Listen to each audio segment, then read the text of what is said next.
All right. So welcome, Robert Chun. So one of all here too who's watching and potentially watching the recording.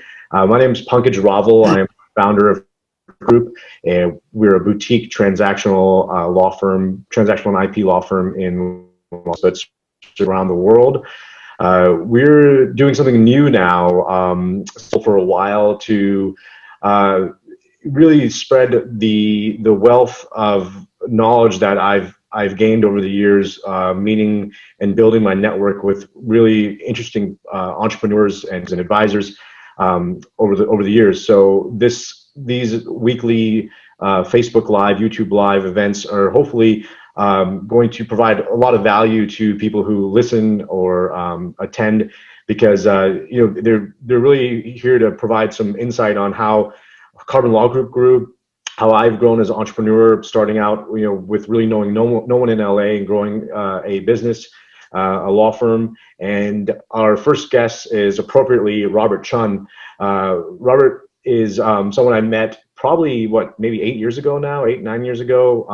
Early on when I moved to LA, we were at the same networking group meeting, and we kind of hit it off. And over the time, Robert's been one of those amazing people who really invests in his clients. It was early on when I didn't have a lot of money, and he agreed to work with me anyways. Maybe he saw some potential, and in the years he's been really amazing to talk to and provide insight because of his wealth of knowledge. Robert has been a business coach for probably over 30 years now. Since the late 80s. He's been coaching small business owners long before business coaching was a thing. Now it's kind of the fad. You throw a stone and you're going to hit a business coach in LA or a life coach. But Robert was is the OG when it comes to coaching. He's been doing this for a long time before it was hip and cool. His work derives its power from his unique perspectives on life, as well as a diverse disciplinary background in Eastern and Western philosophies, which I really love, and hopefully Robert will talk a little bit more about today. His approach accounts for and deals with many human factors that are not usually addressed in traditional consulting, which I think is huge.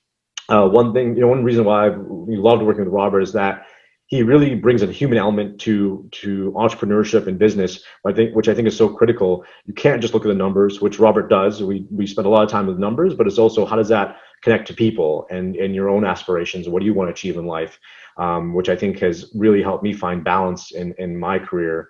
Robert is also a futurist and strategic business coach.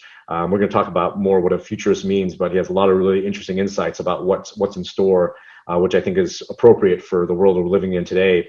He's developed a distinctive perspective on business and the world that has allowed him to accurately predict mass behavior patterns of people in society.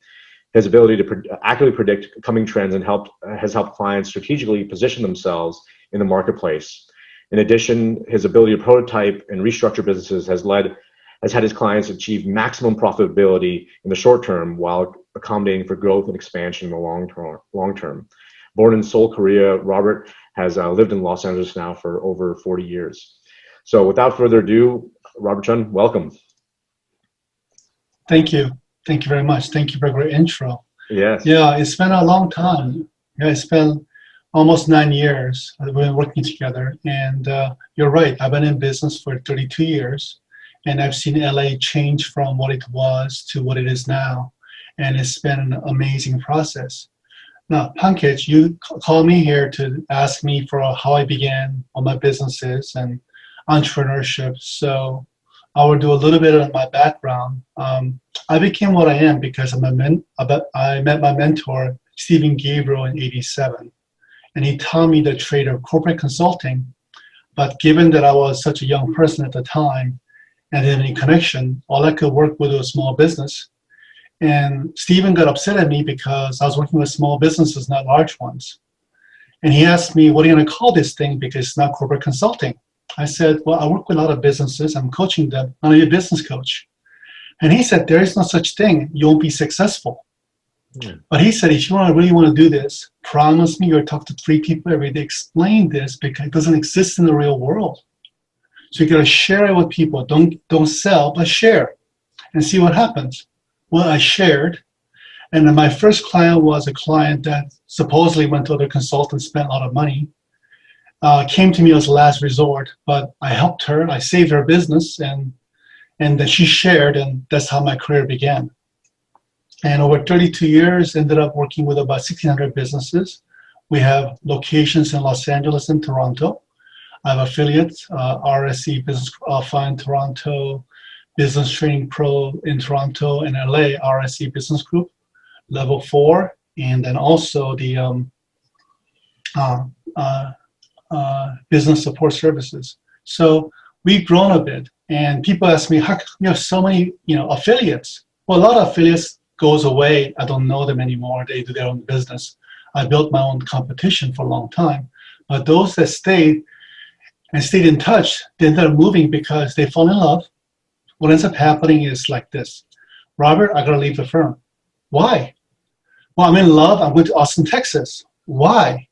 My future wife lives there. I gotta go to Buffalo, New York. I gotta go to Toronto. I gotta go to Boston. Latest one, London. So my firm's growing, my affiliate's growing because we got these young, adventuresome risk takers, literally because they're moving across countries and states to get married, basically. But the biggest trend difference of the futurist is that men are moving to women, not the other way around. It used to be the women used to come, right? So now it's the men. So that's the biggest trend I found out. So as a result, these locations become one-person band, two-person band, and just by our relationship, the affiliation remains, and a lot of affiliates got born over the last 30 years because of that. So you could say I'm responsible for not 5, 6 locations, but 5, 6 families now at this point, and their team, wow. Right? So that's how we grew, wow. Because people go, how do you grow like this? Well, I didn't choose this way, but that's what happened. And in regard to you, I saw huge potential because you really want to help people, You were one of the few lawyers and people who want to start off from that really want to help people who were for the underdogs. And as a lawyer, you don't have to do that, but you did. And you took on cases, you took on intellectual properties and corporation setups in such a way that it made people comfortable. So I was blown away and I was impressed by that. And even now, you built now a culture of people taking care of people. And even though you're becoming, you're becoming risk takers and whatnot, and you're doing bigger deals, but you've built a culture that's really amazing, because I think you are who you are because you're an entrepreneur and now a founder. And I'm blown away by that. Okay, just want to share that with you. Thank you. Okay, I appreciate those. That's really very nice of you to say. Before we kind of talk about the I want to hear about, because I think you've always had many things to say. Talk a little bit more about your past too, and kind of what led you to where you are today. You have so many interesting businesses. Can you talk about your upbringing? What do you feel like made you want to go into entrepreneurship as opposed to maybe working for another company? Well, I work for a lot of other companies, but ultimately, a lot nowadays people start entrepreneurship because it's the way to go. It's glamorous. It's cool. But when I began my business, that was the only way. I was too stubborn. I didn't follow instructions well. Right. I thought I knew everything in the world. Now I changed over time, but a lot of my weaknesses and a lot of who I was made me become an entrepreneur, because I could be my own boss. Nobody could fire me. And the top limit was unlimited, bottom was unlimited. And if I'm going to take a risk in the world, I came out into the world where there was recession in 87, 86, where I was living at the time. So I figured ultimately, if it's going to be a risk anyway, because the promise of a corporate job where people could be there forever, grow inside the organization, was broken around that time. So I said to myself, if it's going to be that way anyway, why not? Yeah. So if there is no chance for me there, or even chance there, but chance is about the same, risk is about the same, why not go for myself? And that's what Stephen taught me as well, my mentor. He said, look, you want to be rich? Get a license and go on your own and make it successful. You want to be free? Do even more. So he taught me how to become free. And he taught me how to go through my own things. 1 year was a horrible year. So Stephen looked at me and says, Robert, you promised you'll be a business coach for the rest of your life. What's the 1 year loss?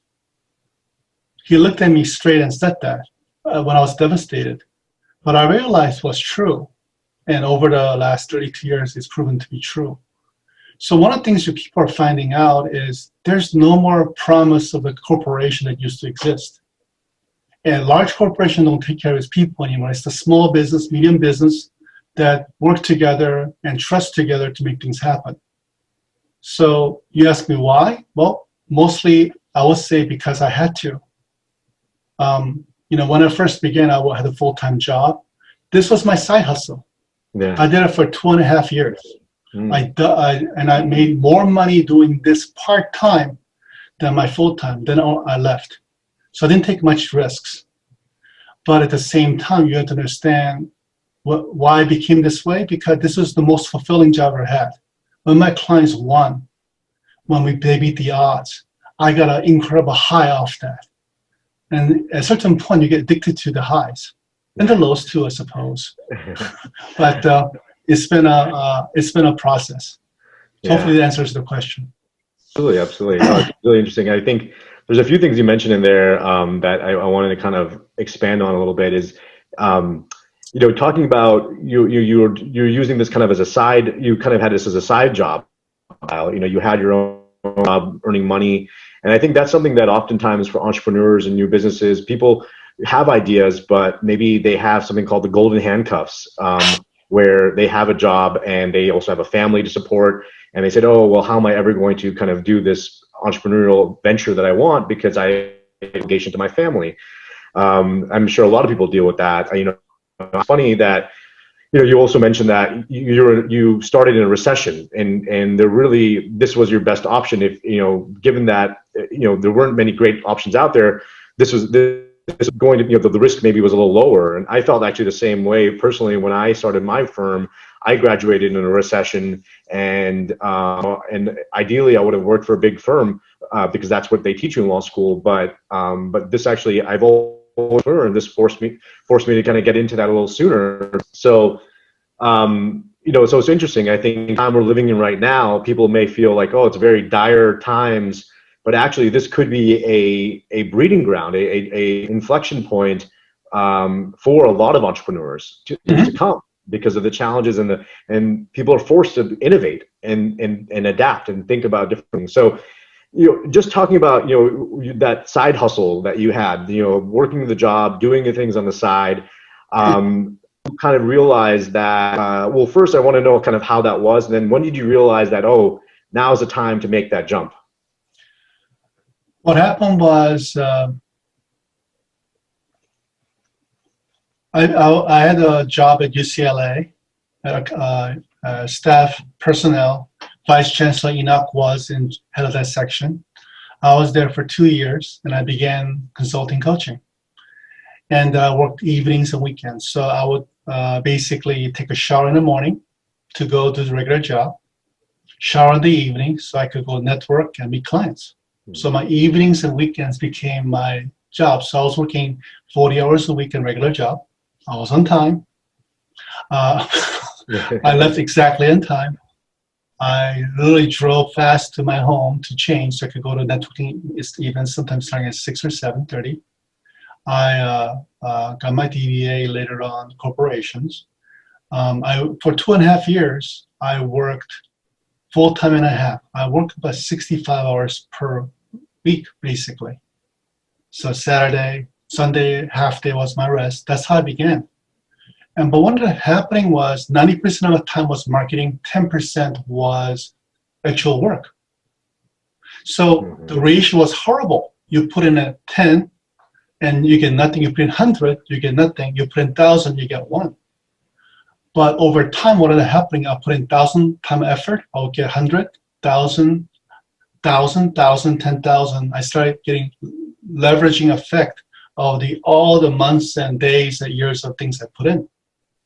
And suddenly it's 2 years, my work became 90% delivery and 10% marketing. I didn't have time to promote anymore. I didn't have time to market anymore because I was so busy working with clients. Right. And then, funny thing happened. My business started paying me twice as much as my regular job. So for a few months, I was saving a lot of money. I also paid a lot of tax that year. So I saved a lot of money. And one day at the time I was working for Aurora National Life. The company went bankrupt, by the way. I couldn't work there anymore, so I walked in and gave him my resignation. Of course, I came home. I told my wife, honey, I'm leaving the job. She freaked out. But I said, it's going to be okay. She didn't know what I had done. But over time, she came to accept me and whatnot. But to me, at each of those moments, there was no choice but to take the best option, because I was getting too tired from working 70, 75 hours per week. So when I quit my regular job, it became a vacation, because I was working 30 hours a week, making 1.5 times the income of my old job, and there was no risk. Right. So one of the things people talk about entrepreneurship is huge risk, but that's a misnomer. Entrepreneurship means entrepreneur is somebody who can take a lot of different pieces, create more value than what it's worth, and make a profit. That's all it means. Right. It all means taking a calculated risk for great benefits, or taking opportunities, right? Entrepreneurship is a quality of doing that, building synergistic value and taking profit. It doesn't say anything about having risk, too much risk, does it? In the definition. There's some risk. No. Yeah. Can you repeat that? What you said? How do you define it again? It's about taking something and adding value to it. What were you saying? Well, entrepreneur is somebody who can see things, put pieces together, and have the combined pieces be worth more than individual pieces themselves. So let me give an example. Paperclip. Paperclip was a strings of wires. Mm-hmm. You cut it, you turn it. Now that's worth more than a wire, right? Right. Very true. Yes. So with a piece of wire and knowledge, you create value. Right. So entrepreneur is somebody who can take what you got and make it more valuable, and then bring it to the marketplace and make profit. It doesn't say anything about taking risks. Right. But what has happened is that the world has changed. So it used to be that people get a job for 10, 20 years. They will take the money and invest into something they know how and develop into a family business, and they give their kids. 2-3 generations later, they take it to marketplace. But because of technology, we're trying to do it in like less than 10 years. That would take 40 years. So to buy time, you gotta borrow a lot of money. So entrepreneurship began with no money. It all became idea and knowledge and ability to put things together. Right. But people have forgotten that because they don't use dictionaries anymore. That's true. Yeah.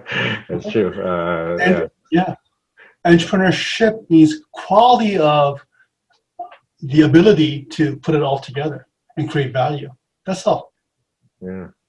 So that's what every business is, right? That's what every business is essentially. Is every successful business is how do you create value from some things that are out there. I mean, I've seen people create businesses that are businesses, but they're managed to do things in a simpler way for people that Google and figure out themselves, but they do it in a simpler way and make it much more enjoyable, and that'd be a multi-million-dollar business.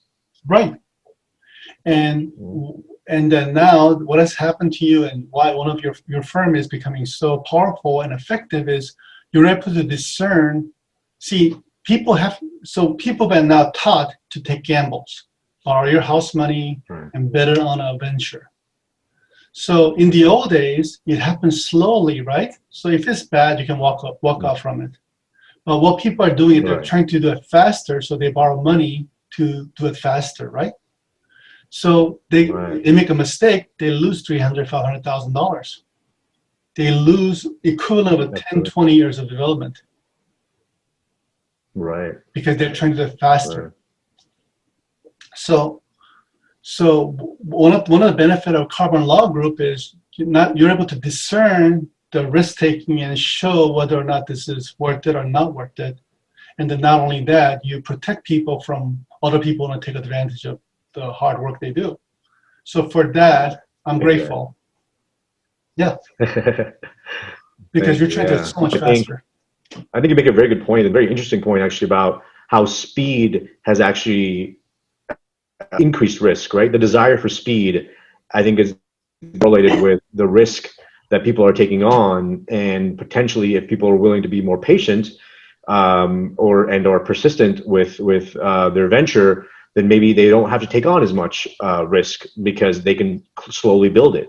I think as you and I, did with our practices in many ways, and it depends on the practice, right? If it's consulting and coaching, there's less, but potentially if you want to build, if you want to produce a product, then there may be more capital requirements there. But I think even then, right? I think then there's ways to minimize that, which I think every entrepreneur should really look at and really think about, without going, without just investing in themselves because they believe, oh, I can do it. Minimizing your downside is always a good idea. Mm-hmm. Yeah. Right. Pankaj, you should have that be your service, honestly, from my point of view. Right. Giving it away free. Right. Well, I mean, I think, it's something that I talk to a lot of my clients about, when they're entering into these deals. And that's a lot of what we look at in contracts. How do we give them out? So if it doesn't work out, they're not going to be in a really difficult financial position, pivot. So I was thinking about, all our conversations over the years. There's been, we've had interesting conversations, but I think one thing I wanted to maybe just quickly touch on is, how do you differentiate coaching versus consulting? Is there a difference? Okay. Well, consulting is like this. I take somebody on my shoulder, I run out of the lab, and I put them on the finish line. Coaching is like this. Run. Okay, turn left, turn right. Okay, jump this way, move this way, right? So it's less effort on the person who's managing. Consulting is really great because it happens faster. Because now you're able to use the consulting team's infrastructure to produce results. Mm-hmm. But as a result, it costs more money.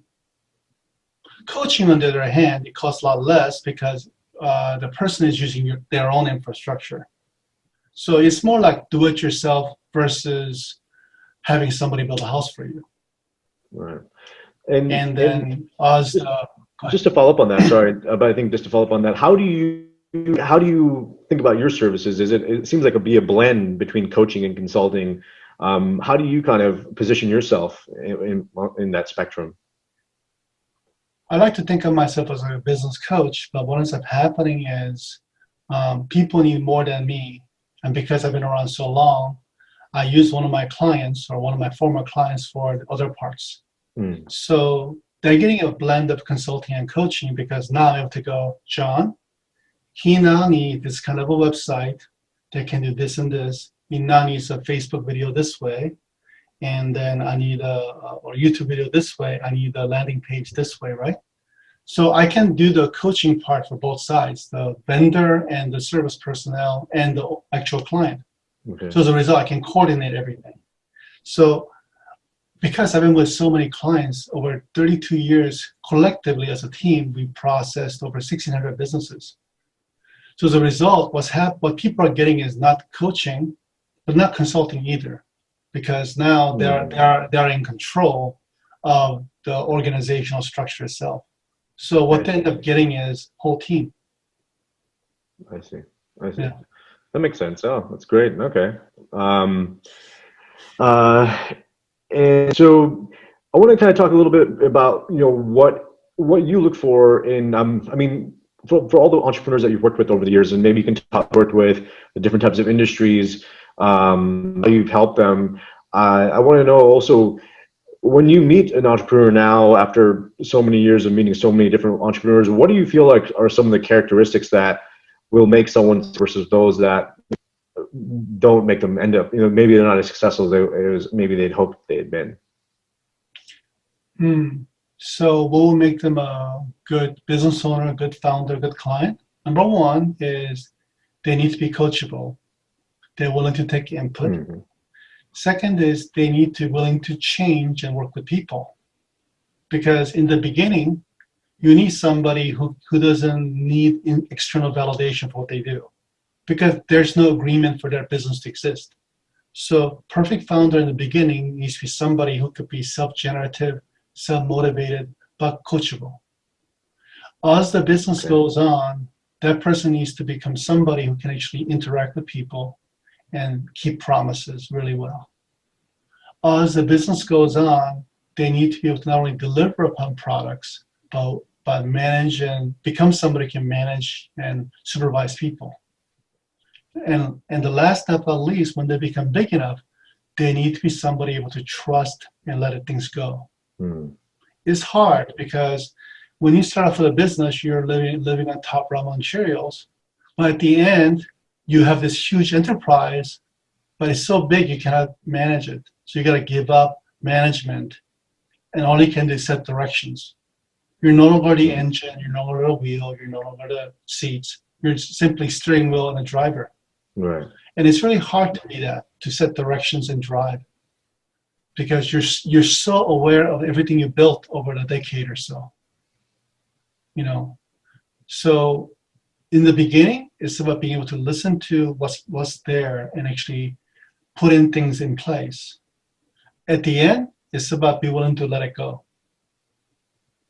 So it's a whole change or transformation of a person from a one kind of person who is persistent, stubborn, will overcome everything, to somebody who at the end has surrounded by a circle of people who they can trust and let go. It's a personal growth and transformation. Absolutely. Yeah, it's so interesting because I feel like, you know, I'm just thinking about my own experience on that timeline, and the changes I've had to go through and resisted at times. But yeah, it's so true. I think learning to grow as a founder, a business owner, is one of the hardest things sometimes to do, especially when you want things done a certain way. But that's, I think, where the art comes in, of being able to communicate what it is that you want, your vision, you know, and having a clear vision and the foundation. So it was always guiding your, you know, how you function in the future. Yeah, no, it's very interesting.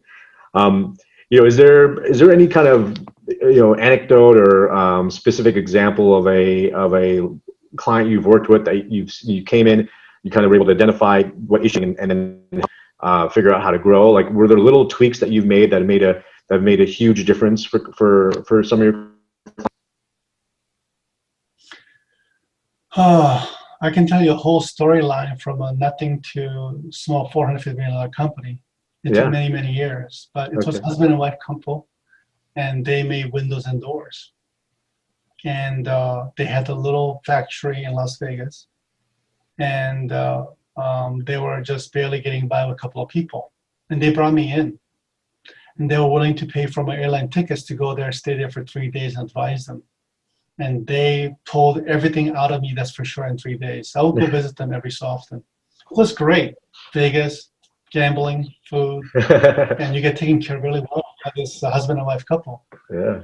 And there's a little shop, basically, that makes doors and windows. And what we figured out was, to grow to the next level, they need to build a better infrastructure. So we were able to get some money, and we took a huge risk. We opened a shop in Utah. But we also found out that, you know, it's hard to hire trained people for that kind of factories. And so we were getting people from places like Home Depot, Staples. You know, we would literally get people out of nowhere, and then would train them and develop them. We built a job description, we built a know-how, and so forth. And so over time, not all at once, but over a couple of years, it became a 45 people production company in Las Vegas and Utah. Wow. Pretty big, right? Yeah, that's very, yeah. And they were producing windows and doors for all these places in Las Vegas because they were growing. You know, they were pouring asphalt like left and right, and, you know, houses were $20,000 per house at the time. Right. Right? It was one of those days. Yeah, Las Vegas is growing, one of the fastest growing markets. Yeah. Right. So we grew, and one of the things he wanted was, Robert, I want to build a company that will outlast me. And I said, great, but you're going to have to give up letting go of things. Well, what ended up happening was he ended up taking my operations officer for his, which was fine. And we grew. And then after, I guess, a couple of years, my job was done. So I left. And a few years later, I got a call from my former ops and associate, Robert. He's coming down to Long Beach area, and we'd like to meet you. Can you come? We'll be there for a week or so, and he's going to meet you. So I went down there, and I got to see her, and he turned a little 45 people shop into a company that had like 400 people working there. And his wife was involved, wow. and so on and so forth. And I sat together with him in the front of the fireplace. He said, I just want to thank you for everything. Then I realized something. Half of his body didn't move. And he told me he had a stroke, heart attack, and clot in his leg. So what I realized, he was placed next to the fireplace by, my associate. And we talked about the past. He said to me, my business is so good, it will keep on lasting no matter what happens to me. And I said, yeah, so, I guess we get to keep our promise together. He was like, yeah. And we talked a little more and I left. Now, later on, all hearsays, but he died because his body couldn't hold out and he went through a divorce, I believe. And, and the company that's being sold to the Chinese. But the company is still alive. The only difference is the factory is still there in Utah and Las Vegas. But when you go to the website, it's in Chinese. Because it's a Chinese company. Really? Yeah. So that's the experience, because he was willing to go through from being a mom and pop shop to be a small business operator, to be a small business owner, and later on to be the chairman founder. And he had really good people. His brother-in-law, himself, and the guy that we found in Staples ended up becoming a lot of the operational head.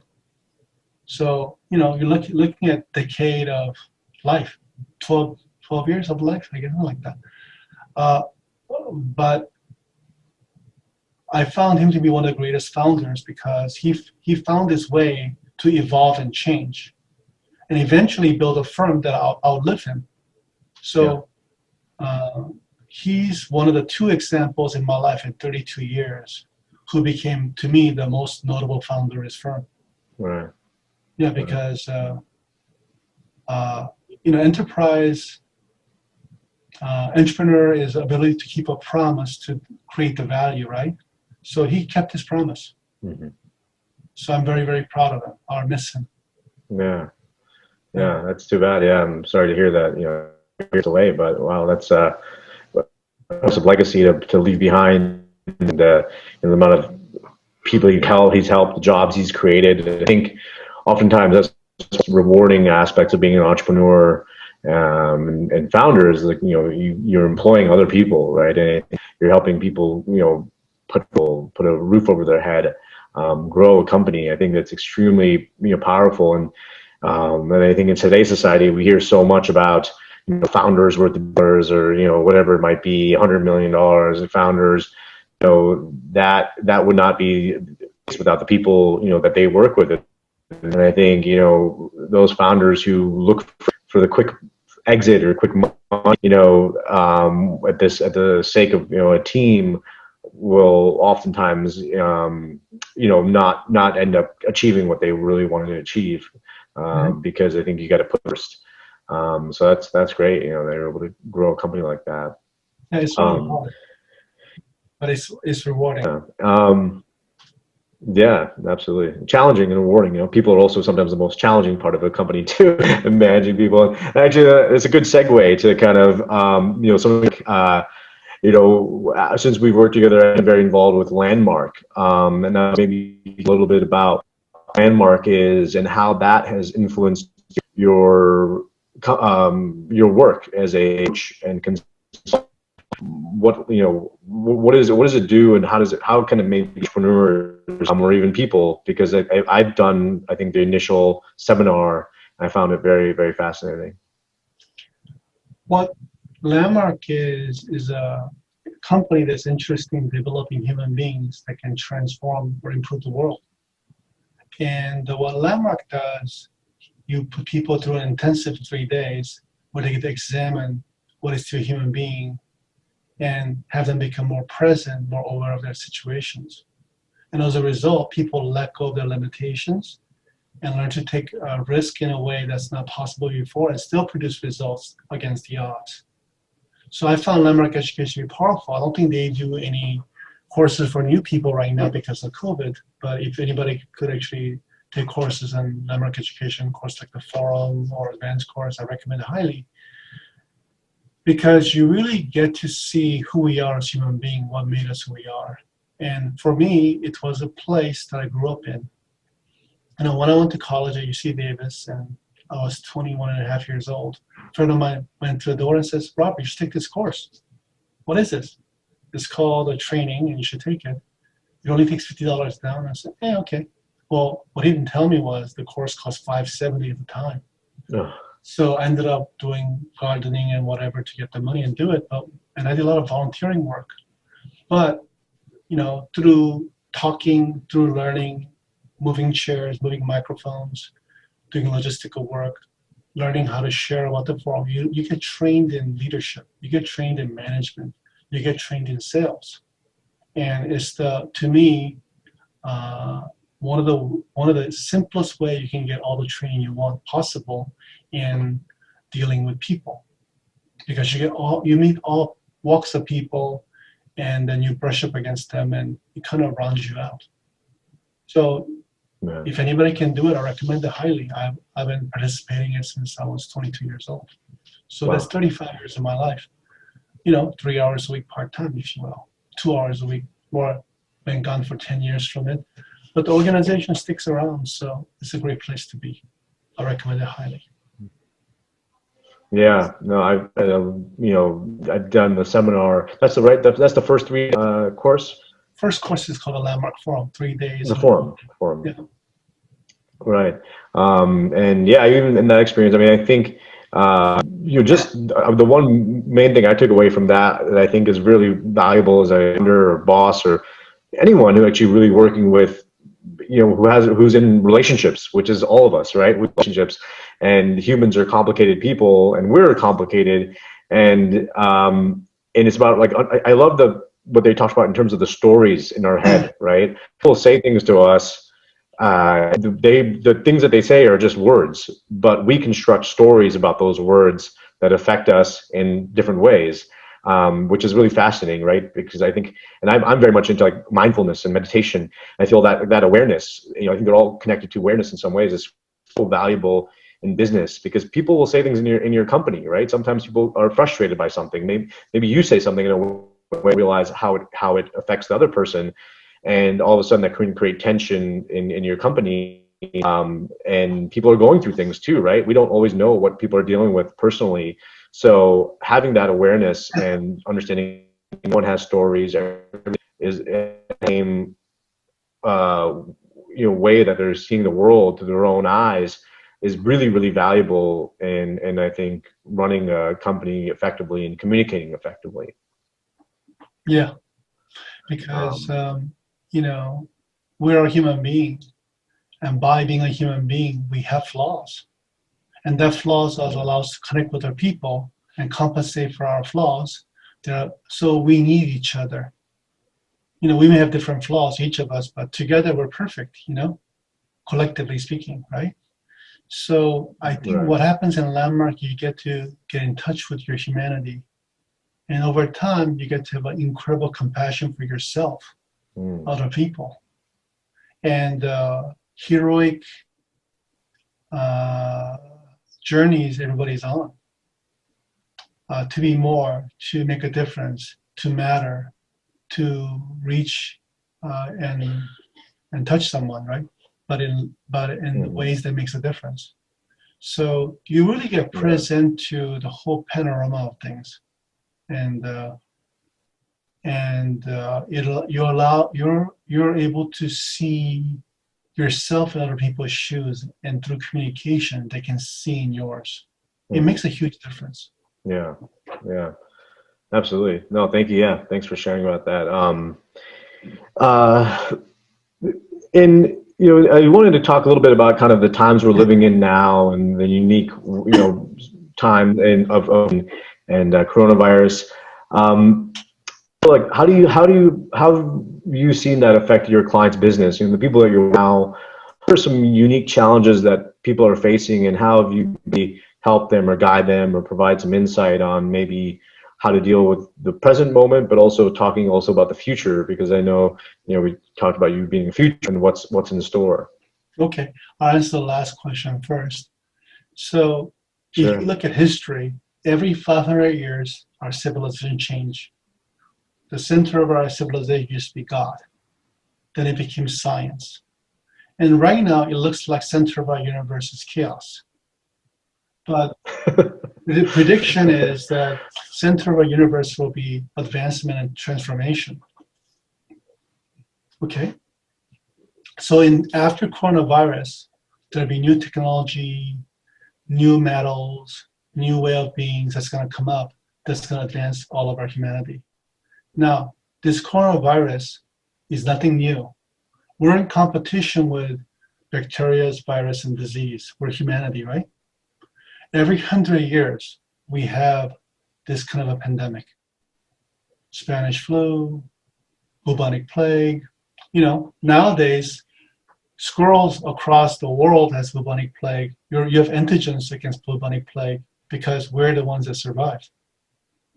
Okay, and plagues too. Some of us have antigens against disease that we don't even know about because we mix and breed and multiply in different ways as a humanity. Mhm. So this too shall pass. COVID-19 might end up becoming like flu shot you take every year because they mutate too. But our technology will mutate along with them, right? Now we had AIDS pandemic where people just died, and now just like it doesn't mean death sentence anymore. Now they got a TV advertisement saying you got AIDS, take this, and you'll be fine, right? So this is a blip in horrible, painful blip in the page of humanity. Okay. So know that every next 100 years you won't be here, I won't be here, but somebody will go through some version of this because virus and bacteria mutate, continue. If you look at the protein cells of the coronavirus, it is like combination 3 disease combined into one. Okay? But name of the game is keep our immune system strong. Take chaga mushrooms, reishi mushrooms, zinc, vitamin C, D, I don't know, erythromycin. I'm making things up here at this point, beyond those. And but you gotta make your immune system because it's your immune system that helps. And then the air sac that get inflated, you want to make sure you take glutathione for that. Once you get it, you have a problem. But prevention is everything in this kind of disease. Plague, bubonic plague, red fever, dengue fever. Prevention is everything, and keeping an immune system strong is everything until they come with a vaccine. Okay? Till then, we're going to probably lose about 1% of our population. Mm-hmm. It's cold, but it's the truth. Yeah. Yeah. But this is one thing other than a war that the whole world is involved in together. So net effect will be, make people more relatable to each other. Going through common suffering unites people. Now, something else that will also happen is every 90 years, we have a major crash.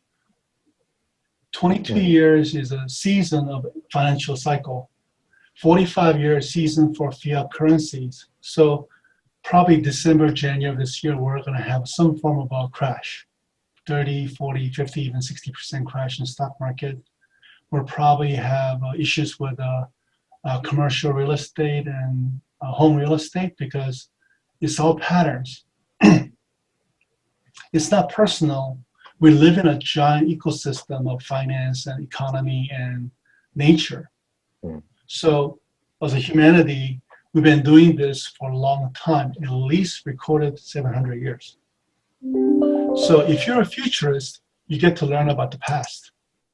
You get to learn about how past has created this moment, but also what happens in the future. So you can prepare yourself and your loved ones. So in March, there was disruption in China, right?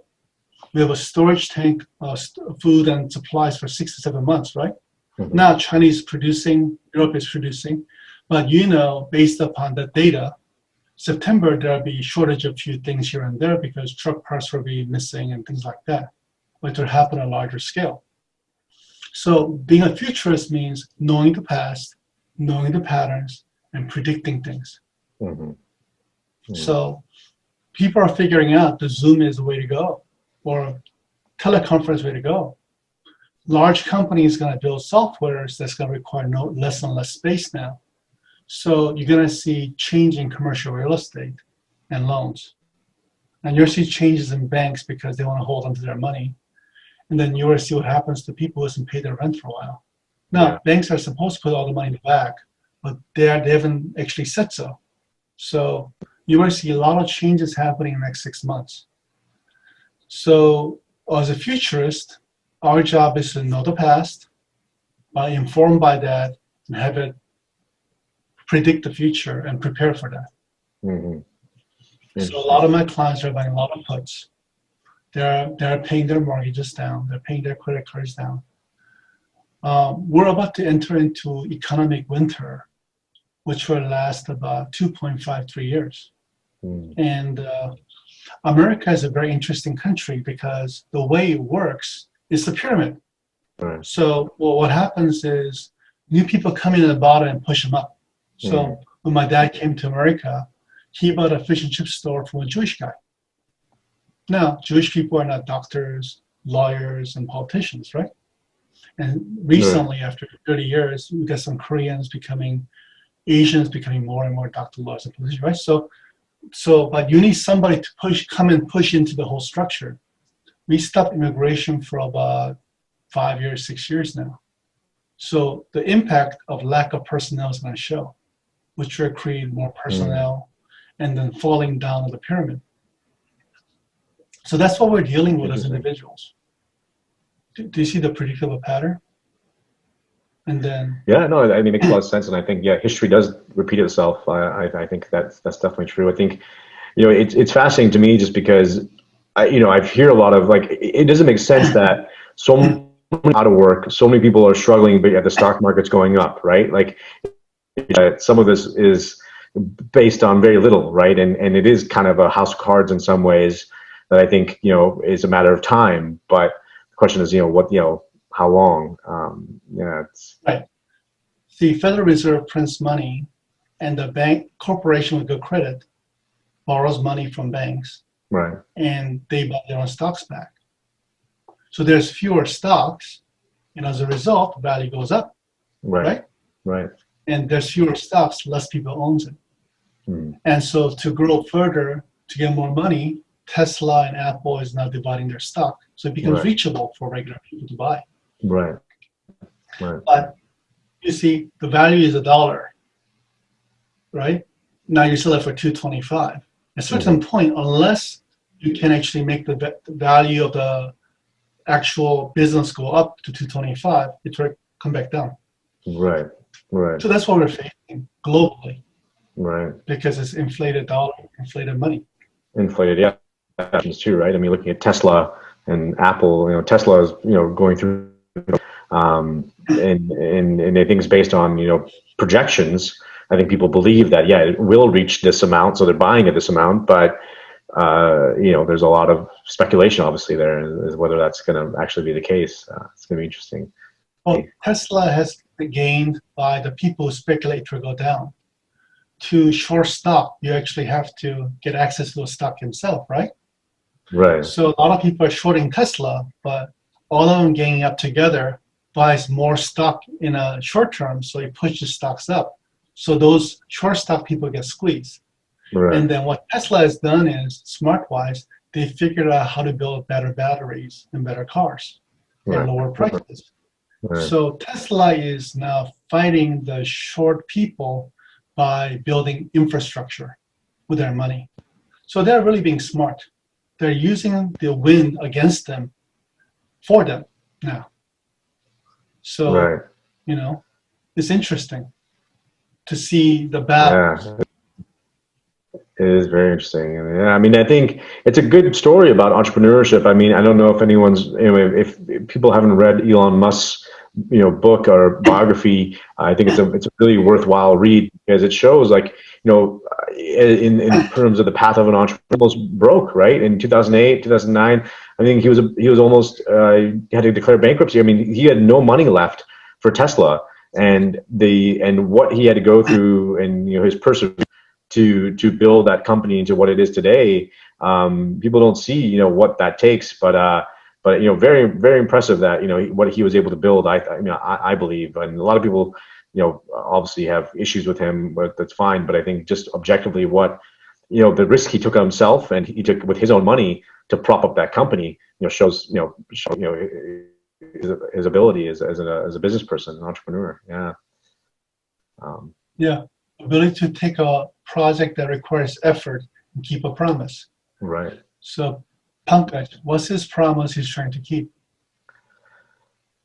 Well, the promise is that maybe build the best. Well, one of the promises is get people on Mars, and I think also out there and he promises also to his investors saying, hey, you're investing in me, I'm going to give you a return. Right. So let's look at this. PayPal is a way to transmit money without physical infrastructure, right? Right. So that's what he built first. Right. He took the money and then he went into SpaceX. SpaceX has moved large objects across a lot of space. He took that money and built Tesla. And he built a boring company, which means you could have underground tunnels on Mars become place for cities, right? And then if you're in Mars, you need energy, what are you going to do it? You need a factory. You need a solar factory. So what you can see is he kept his promise for decades of building components they can put together to do it, right? Now, whether he's successful or not, Right. we don't know at the end of the day. Right. But he's playing a different game. The why of his entrepreneurship is completely different than ours. Some whys are like, I want to take care of myself. Other is my family. Right. Others take care of my generations of people, my community, right? He's anticipating issues that humanity have in 10 years and trying to solve it. The reason he wins, he's 10 years ahead of people's problems.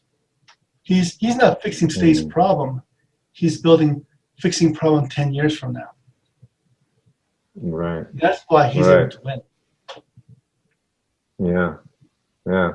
That's a very good, I think, distinction because, you talked about in the beginning about what it is to be an entrepreneur, about, taking something, adding value to it and selling it. That's fundamentally, but he's now kind of taken that to the next level and saying, okay, what are the problems? What are we going to have in the future? And how do we, move that around and sell that but today? And I think, he's here and he's trying to time it so people are him. And I think in entrepreneurship and we and in the startup world, a common term or term is product market, right? I would say that Tesla is probably early to the game with their early first car. It was very expensive, and there weren't a lot of them. The way to iterating to the Model S and the Model 3 and now the different cars that we have here. But it's it was really fascinating because that to invest in the future and then hopefully have the world catch up to that is a very risky and impressive, I think, feat. Yeah, iPhone is same thing. iPhone, Tesla. In every industry, right? Yeah. Yeah, and iPhone's a perfect example, yeah. And then they come up with technology that they cannot do. Like George Lucas created Star Wars, but he filmed films, but he couldn't really finish the film until they reshoot certain sections because technology for it was not available when he shot it. So one of the things that happens as an entrepreneur and a founder, you get to see way ahead and you anticipate the coming wave and then you prepare to meet it. You race to meet the future. So at the right moment, when the water hits, you're there with the buckets. So the greatest entrepreneurs are futurists because they're able to anticipate and prepare before anybody else does. And then protect their area. So Tesla, the reason he's protected is they mastered updating cars' operational system by downloads now. Yeah. So every car could be updated like that for a credit card or for a transaction. Yeah. I got a better car now because operating system is better. Yeah. I mean, that's a game changer, we actually had bought one a while back, and people were telling me, why are you buying a Tesla? Who knows what's going to happen? What others are out there that you get a new car, like there's a new update features and all these other benefits. What other car company can say that? Yeah, because you're not buying one car, you have to trade every 3 to 4 years. You're getting one car that could be 5 cars. Right. And so one of my friends got a Tesla. It's like a station wagon type, but that car drove him from PCH, the Santa Monica area, to Pacific Palisades, and on his own. He was still there, just drove him. But that feature wasn't available when he got it. Right. Now it has it. Exactly. Yeah. So that's the fantastic. That's great. So I know we're running out of time here. Last thing is, how do people get in hold of you if they want to talk to you, maybe book a consult, hire you? What's the best way to get? Well, best way to reach me is through RSC Business Group website, and you could inquire into and send me contact information for that, rscbusinessgroup.com, or you can just call me directly at my number 310-709-5188 and see what's possible. Yeah, that's all. Okay. Well, awesome. All right. Well, thanks so much for taking part in this today, and we'll send you a copy too, so you can always use this in the future. And talking, I think you and I always this in our my business, but this is great just chatting a little bit more about just you and around too. So a lot for the time. Thank you, Pankaj. All right. Take care. Bye.